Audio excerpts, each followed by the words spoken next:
So today I want to talk about crossing the river and give you some ideas that you might want to do with George Washington and the painting by Leutze. To go upstream or downstream entails moving in one particular direction, either with the current or against the current, right? When you go across the river, that turns direction on its side, as it were. It's a transverse movement. You're being pulled and pushed at the same time. The river becomes something like an obstacle more than a conduit. When you're going up or down, the river is your main means of getting to someplace. When you go across, it's something that you've got to get across, and you usually have a good reason for going across the river. You don't do it playfully. It's usually because either you've got to get away from the side you're on, as in Eliza Harris's case, or you want to get to that side you're going to, as in Washington's case, as I'll get to with his crossing. So one usually must cross. All sorts of rivers are crossed in all sorts of ways for all sorts of reasons. When you're crossing, you can go over a river by plane, bridge, kayak, or other craft. You can leap from a rope that you've managed to put on a branch from a tree. You can go under by a tunnel. I tried this once on foot to go underneath the Detroit River from Canada to Detroit, and was accosted by border officials and very thoroughly inspected, I shall say, and then released. I wasn't carrying. You can go through a river when you're crossing it. You can swim, you can wade, you can use stepping stones. Joe reminded me that you can build a ford across that river, so it's still kind of in it, and you're manipulating the current so that you can get across the left branch of the Mud River, isn't it, Joe? You can go across the river Conception. You can just look. You can look across the river, and it brings up different kinds of ideas. You can throw a rock across the river. You can imagine life on the other side. So there are many different ways to go across. There are two main categories of crossing that I've found in reading books about this kind of stuff. And I broke them down into two categories of a single cross, once and done basically, and a double cross or a multiple kind of crossing. In the case of Washington, there's a kind of point of no return. The story is in that you're going across and you're going into history. You're going to the other side. When you are Eliza Harris escaping from Kentucky to Ohio, you're going across once. You don't plan on going back. You're getting away from that.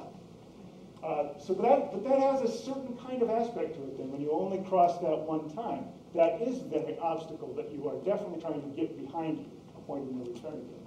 There are multiple crosses, as in the case of Mexican citizens crossing the Rio Grande into the U.S. for work and then crossing back to their families, sometimes on a daily basis, or just a simple commuter crossing the East River between Brooklyn and Manhattan. You can't afford to live in one place, although the work is in another. For whatever reason, you go back and forth numerous times. In any case, these crossings, well, you can think about the significance of this. It's got a long history in Western culture, especially, but also Eastern culture. But we've got Joshua leading the Israelites across the river until all the people were passed clean over Jordan. We've got Sharon ferrying ancient Greeks across the Styx in death. We've got the Romans ritualistically crossing the Tiber.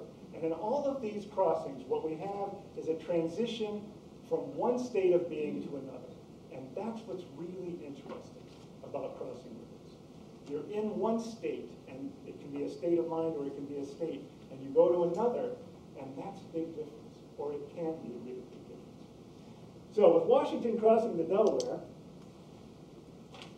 River, 405 miles long, flows from the Catskills to the Delaware Bay. It meets tidewater around Trenton, New Jersey, about 130 miles from the mouth. Generally a broad and slow-moving river. It's a good place for a swim in the summer or a canoe ride.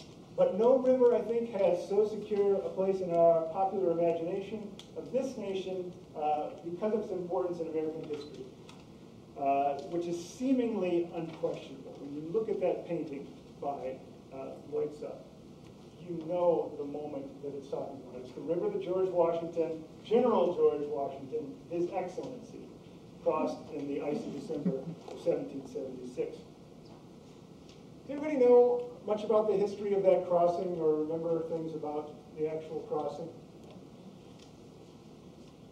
It was at nighttime, wasn't it? It was at nighttime. Yeah, that's a great point. That's one of those things that, yeah. It like turned the war for Washington, and popular opinion of him was really low before because of Valley Forge and everything. A series of defeats leading up to that and then point. when he went into Trenton and he took over, well, he went over, and he took over New York. That's and great. how then he became more popular, and it like turned the tide of the war. It really did. It's a turning point for the war. It's the first major victory for the American army at this time. What it does is not only tell people in Europe who might contribute arms and supplies and other kinds of support, well, these people are for real. Before they had just been getting the crap beaten out of them, battle after battle after battle. And here all of a sudden Washington says, look, we're viable. You can help us out here because we may actually pull something off here. And the other thing it does is it really rallies support at home, and it makes people believe, well, maybe we do have the right cause here. In fact, people use this as an indicator that God vindicated the cause, that God was behind the cause of the rebels. Sean, is it? One of the things that Sean pointed out, and this is one of the great things about the Leutze painting, the crossing was really hard. It's icy. It's really frozen over the Delaware River. In fact, Washington crosses when he does because he's afraid Cornwallis is going to cross before him and attack him and then also get to their capital. So that's one of the reasons why it's a crucial battle. So Washington says, all right, we've got to do this. Now's the time. He crosses, his plan is to cross at 3 different points on the river so that they can beat the British and the Hessians badly on enough fronts that they can cause a retreat and push them back toward the sea, basically. So he crosses at night. It takes from midnight until at least 3 a.m. or something like that. But it's pitch black in New Jersey, Philadelphia in midwinter, from midnight to 3 a.m. And you can see how well Hollywood has supplied the lighting for this particular painting. That's one of the really interesting so-called inaccuracies of Leutze's painting. But as Joe has pointed out, showbiz. It's showbiz. It is, and Leutze's painting is so manipulative. And now one of the things I want to think about are those manipulations.